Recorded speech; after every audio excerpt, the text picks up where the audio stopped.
நாம இன்னைக்கு பார்க்க போறது ரொம்ப முக்கியமான டாபிக். இந்த டாபிக் கண்டிப்பா எல்லா பெண்களுக்குமே ரொம்ப யூஸ்ஃபுல்லா இருக்கும்.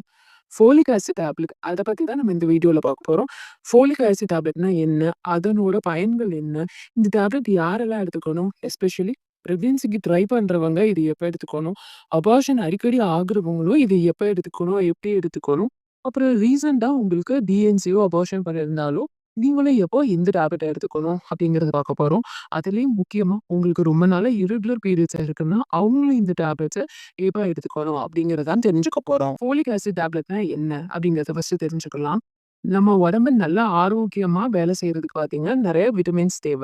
அந்த விட்டமின்ஸ்ல முக்கியமானது ஒண்ணு இந்த ஃபோலேட். இது விட்டமின் டி வகைய சாரும். இது பார்த்தீங்கன்னா, உங்க உடம்புல புது செல்ஸ்கள் உருவாகுறதுக்கு ரொம்ப ஹெல்ப்ஃபுல்லா இருக்கும். அப்புறம் பிரெயின் செல்ஸ்க்கும் இது ரொம்ப ஹெல்ப்ஃபுல்லா இருக்கும். அப்புறம் டிஎன்ஏ, ஆர்என்ஏன்னு சொல்லக்கூடிய இந்த ஜெனடிக் இதுக்குமே இது ரொம்ப உபயோகமா இருக்கும்.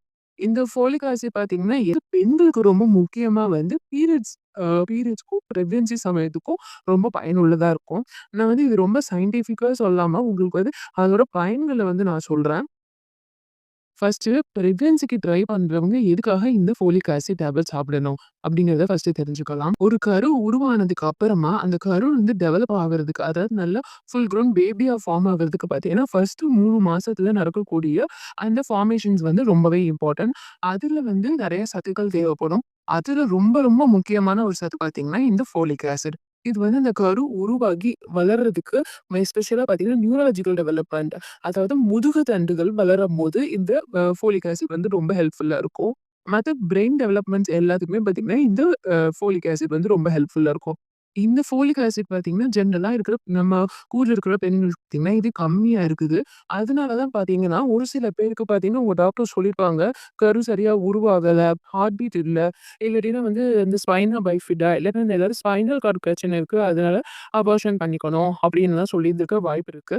இது எதனாலன்னா, உங்களுக்கு ஃபோலிக் ஆசிட் உடம்புல கம்மியா இருந்திருக்கும். அதனால தான் உங்களுக்கு ஃபோலிக் ஆசிட் திருப்பி அவங்களே பிரிஸ்கிரைப் பண்ணியிருப்பாங்க. இதனால டாக்டர்ஸ் எப்பவுமே முன்னாடியே பிரெக்னன்சிக்கு நீங்க ட்ரை பண்ணிட்டு இருக்கீங்க அப்படின்னாலே, நீங்க முன்னாடில இருந்தே ஃபோலிக் ஆசிட் எடுத்துக்கிறது ரொம்பவே நல்லது. இது ப்ரீநேட்டல் சப்ளிமெண்ட் அப்படின்னு சொல்லுவோம். அதாவது பிரெக்னன்ட் ஆகுறதுக்கு முன்னாடி இருந்தே ஃபோலிக் ஆசிட் எடுத்துக்கிறது. இது பார்த்தீங்கன்னா, உங்களுக்கு எல்லா விதத்திலயும் ரொம்ப ஹெல்ப்ஃபுல்லா இருக்கும். ஃப உங்களுக்கு பீரியட்ஸ் ரெகுலர்ல ஆகுறதுலேருந்து, ஓவலேஷன் நடக்கிறதுலேருந்து, இந்த மாரி எல்லா விஷயத்துக்குமே நீங்க பிரெக்னன்சிக்கு ட்ரை பண்றீங்க அப்படின்னாலே, நீங்க கண்டிப்பா ஃபோலிக் ஆசிட் எடுத்துக்கோங்க. பிரெக்னன்ட் ஆனதும் பார்த்தீங்கன்னா, உங்களுக்கு ஃபர்ஸ்ட்டு 3 மாசம் டாக்டர் ஃபோலிக் ஆசிட் குடுப்பாங்க. அதுக்கப்புறமா பார்த்தீங்கன்னா, 3 மாசம் முடிஞ்சதுக்கு அப்புறமா 4 மாசத்துலருந்து எஃப்எஸ்டின்னு சொல்லிட்டு அயர்ன் மாத்திரை குடுக்க ஆரம்பிச்சுருவாங்க. இந்த காரணத்தினால தான். அதாவது நியூரல் டியூப் ஃபார்மேஷன் அது நல்லபடியா நடக்கணும். அதாவது இந்த முதுகு தண்டு இதெல்லாம் நல்லபடியா வளரணும் அப்படிங்கிறதுக்காக தான் உங்க டாக்டர் ஃபர்ஸ்ட்டு 3 மாசம் உங்கள ஃபோலிக் ஆசிட் சாப்பிட சொல்றாங்க. சில பேருக்கு இந்த மாத்திரை எடுத்துக்கிறதுனால பிரெக்னன்சி சமயத்தில வாமிட்டிங் இருக்க வாய்ப்பு இருக்கு. ஸோ, அதனால நீங்க எடுத்துக்காம மட்டும் விட்டுறாதீங்க. எப்படியாச்சும் ஒரு நாள்ல ஒரு வேள கண்டிப்பா ஃபோலிக் ஆசிட் எடுத்துக்கோங்க.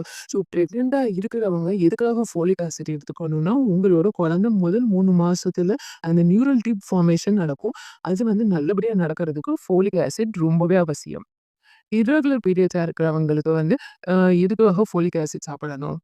இந்த இர்ரெகுலர் பீரியட்ஸா இருக்கிறவங்களுக்குலாம் பார்த்தீங்கன்னா, மோஸ்ட்லி ஹார்மோனல் இம்பேலன்ஸ் இருக்கும். இல்லாட்டினா அவங்க அனிமிக்கா இருப்பாங்க. அனிமிக்னா என்னன்னா, ரத்த சோகை அப்படின்னு சொல்லுவோம்.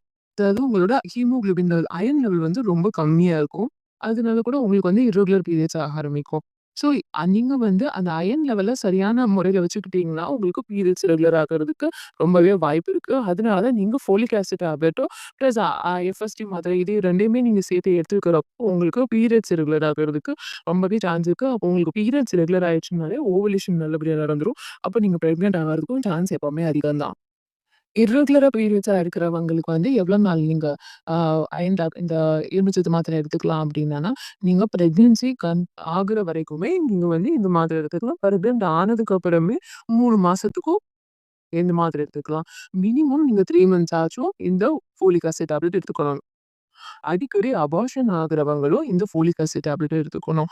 இது எதுனால அப்படின்னு பார்த்தீங்கன்னா, one of the main cause பார்த்தீங்கன்னா அபார்ஷன். அதாவது அதுவா தானாவே உங்களுக்கு நேச்சுரலாவே தங்காம ஒரு பாசிட்டிவ் வந்திருக்கும். ஒரு 10 நாள்லயே திருப்பி பீரியட்ஸ் ஆயிருப்பீங்க. அப்ப டாக்டர் போயிட்டு உங்களுக்கு சொல்லியிருப்பாங்க, உங்களுக்கு கரு தங்கல, அதுவாவே கலைஞ்சிருச்சுன்னு சொல்லியிருப்பாங்க. இல்லாட்டினா உங்களுக்கு நீங்க அடுத்த செக்கப் போறப்போ டாக்டர் வந்து ஹார்ட் பீட் இல்ல. அதனால நீங்க கர்ப்பத்த கலைச்சிடுங்க அப்படின்னு கூட உங்களுக்கு சொல்லியிருப்பாங்க. இதுவும் எதுனாலன்னு பார்த்தீங்கன்னா, நான் சொன்னேன் இல்லையா? அந்த ஃபோலிக் ஆசிட் வந்து நியூ செல் ஃபார்மேஷன்ஸ்ல வந்து ரொம்பவே வந்து இது ரொம்ப முக்கியம்.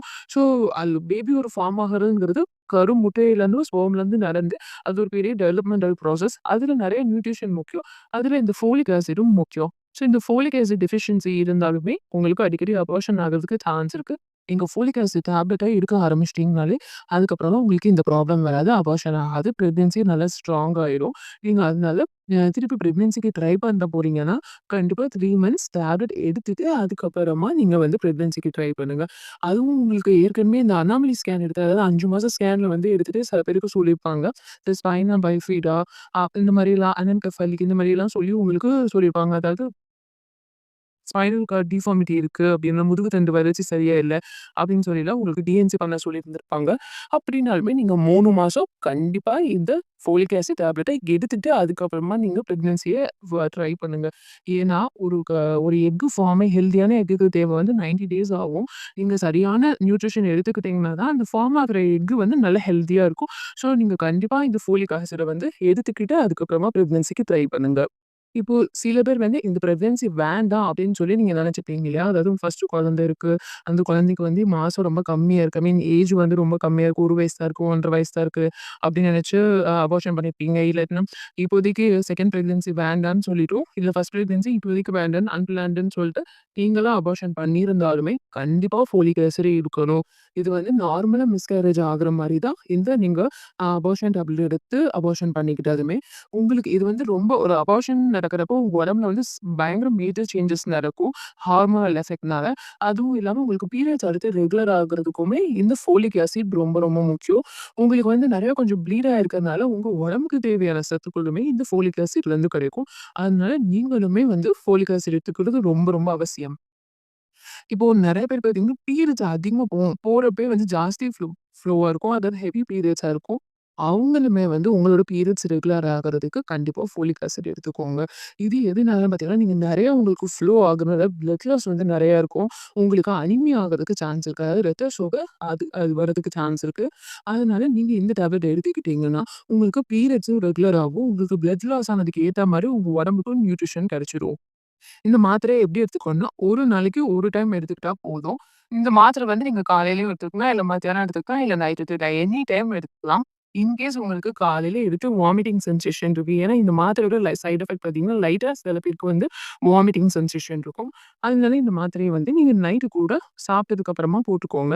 இப்ப சாப்பிட்டதுமே நீங்க படுத்துட்டீங்கன்னா, உங்களுக்கு வந்து அந்த வாமிட்டிங் சென்சேஷன் அவ்வளவா தெரியாது. முக்கியமா என்னன்னா, இந்த மாத்திரைய வந்து நீங்க பாலோட மட்டும் போட்டுறாதீங்க.